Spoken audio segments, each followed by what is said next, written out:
What happens when the refrigerant stops flowing is it starts to melt.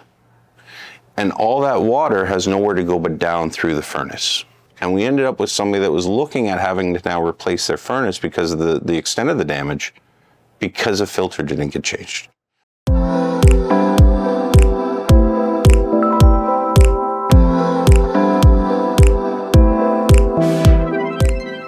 All right, we're catching up once again with Jamie from Donaldson Home Services. Jamie, I want to talk about the change of the season now. Everybody's getting away from the furnace being on, albeit the furnace has been on longer this spring than what a lot of people would hope. Starting to transition into AC. Let's talk about air conditioners first and foremost and how we can keep our homes cool. And just ultimately, as we get into spring cleaning, so many people forget about the fact that there are certain things that we have to do beyond cleaning to spring and summerify our homes. I want to talk about the registers in my basement. Should I be closing some of those bad boys up?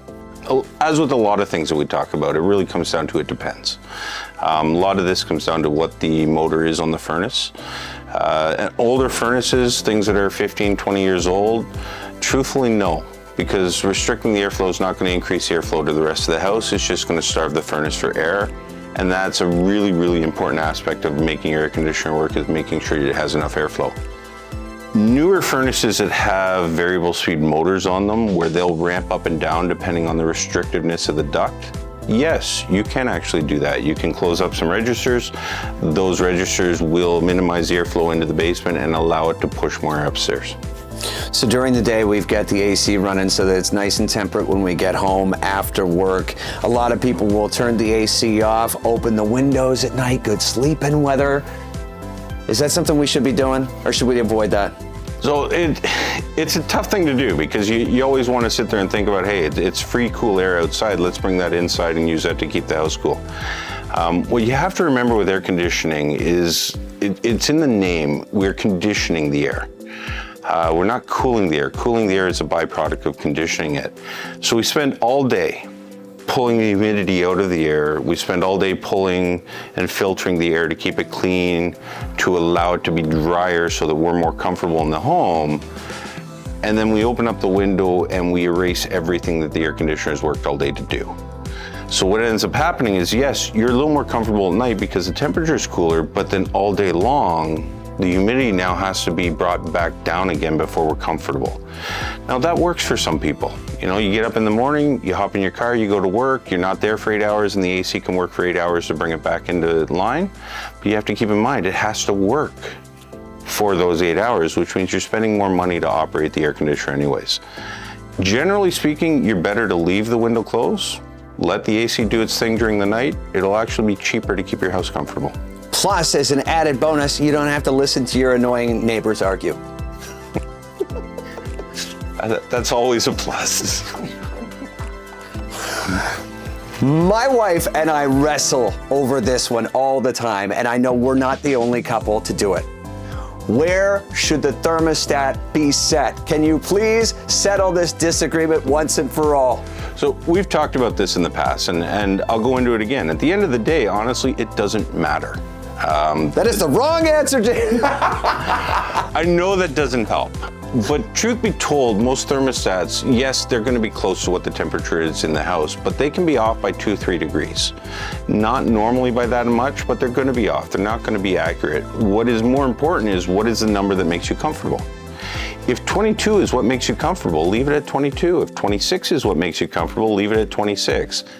I'm not going to help solve the argument between you and your wife, because now the argument becomes, which one are we comfortable at, not which one should the house be at. I personally like 16, because that means that my wife is sleeping in another room covered in a ton of duvets, and I get to spoon beside a T-bone steak. I don't have to put it in the freezer. So I'm the guy that wears shorts when it's minus 30 degrees outside. The colder it is, the better it is for me. My wife is completely the opposite. So we have similar kind of push back and forth in our home. I get it. Okay, so we talked about a lot of people thinking that they're saving money by opening those windows up at night, turning the AC off. What are some ways, some hacks that I can maybe save when it comes to the cost of air conditioning in the summertime? Because everybody right now is looking to, I don't want to say cut corners, but at least find hacks to save a few bucks here and there? Yeah, so there's some basic things that you can do within your home that's going to help reduce the cost of the air conditioner operating. One, change the filter on a regular basis. Air conditioning is all about airflow. The better the airflow is through the system, the more it's going to work on an efficient basis, the quicker it's going to cool your home, the more comfortable you're going to be. If you have a filter that's dirty or plugged up, that's going to cost you more money to operate it. Secondly, you can take a look at windows, especially east and west facing windows. People look at south facing as the biggest concern, and frankly, yes, it is a concern, but east and west are far more so. So if you've got a lot of east and west facing windows, put some blinds on them, put some drapes on them, close them during the daytime. It minimizes how much heat is radiated into the home. So those are two very quick things that you can do in order to keep yourself more comfortable. I want to go back to the filter piece. We obviously talk about how important they are during, heating season. We've got the furnace cranked up. 25, 30 bucks for a furnace filter, for a filter for your AC unit? Yeah, depending on the size, you're going to spend anywhere between, $10 and $50 for a filter. So you're going to have your AC unit work a lot more efficiently when you've got a good working filter in there. People are saying, well, you just made me spend 25, 30 bucks. A good working filter can save you thousands. And I know that you've got a story that exemplifies that. Yeah, so we've talked about this in the past, and this is a real life story of what's happened within our organization, things that we come across. One of the things that we run into with filters, and I'll just step back to this real quickly, is people always think that they were changed a lot more recently than they were. Right? We have a rule of thumb that if somebody tells us, look, I changed a filter out 3 months ago, it was at least 6. And it's not against people, it's just how time works for most of us, right? I moved into a home 2.5 years ago, I still think it was 6 months ago. So we don't recognize how often it's done. It's why it's important to put a reminder in your phone to get it changed out. Over time, that filter gets dirty, it gets plugged up, it gets filled up with debris. That's what it's supposed to do. What ends up happening though is as it gets dirtier, it restricts how much air flows through it. Air conditioning really relies on us taking the heat from the house to heat the refrigerant up that we're putting through the system. We need to get that refrigerant hotter in order to transfer it back outside. As a filter gets dirty, the amount of air we put across the coil reduces. And as it reduces, it doesn't allow the refrigerant to kind of increase in temperature and pressure enough, and it starts to frost. And over time, the frost turns into ice. And as ice builds up on the coil, it restricts the airflow even more. So it's a compounding issue. And as that ice builds up, you still got that cold refrigerant coming through, and it's building the ice bigger and bigger and bigger. And over time, it'll shut the system down, hopefully. The problem is you now have this block of ice, 2 inches, 3 inches, 5 inches thick, sitting on top of the furnace. And what happens when the refrigerant stops flowing is it starts to melt. And all that water has nowhere to go but down through the furnace. And it'll damage the heat exchanger, it can damage a control board, it can damage the motors on the furnace. And this situation, that's exactly what happened. And we ended up with somebody that was looking at having to now replace their furnace because of the extent of the damage, because a filter didn't get changed. And it's a common thing with all household upkeep is we have to recognize that spending a little bit of money now is going to save you a whole lot of money later. It's like I always say, the little things are infinitely the most important, and sometimes something as little as a filter can reduce having to spend thousands tomorrow.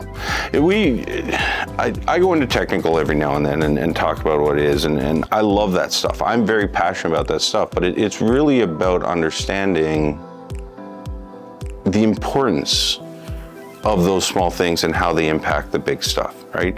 And we've talked about this a lot of times over the last few conversations, that people don't know what they don't know, right?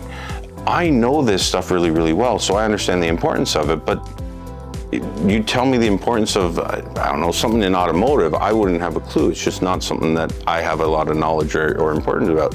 It's why it's so important that people reach out to people that are in the trades, that know what they do. This is what they interact with on a day-to-day basis, because they know the things you don't, and they're gonna save you money with the knowledge they have. And sometimes people allow pride to get in the way too, and that hurts because it's like, look, This is your domain. This is what you do. You're the expert, the literal expert. I'm not, so I'll call you up. Don't let pride get in the way of essentially what could be thousands of dollars of cash, right? Like, you don't have to understand the science to understand the economics of it. Spend the $25, $30 today, save the $5,000 tomorrow. I understand, because I can be as bad as anybody about not wanting to admit what I don't know, right?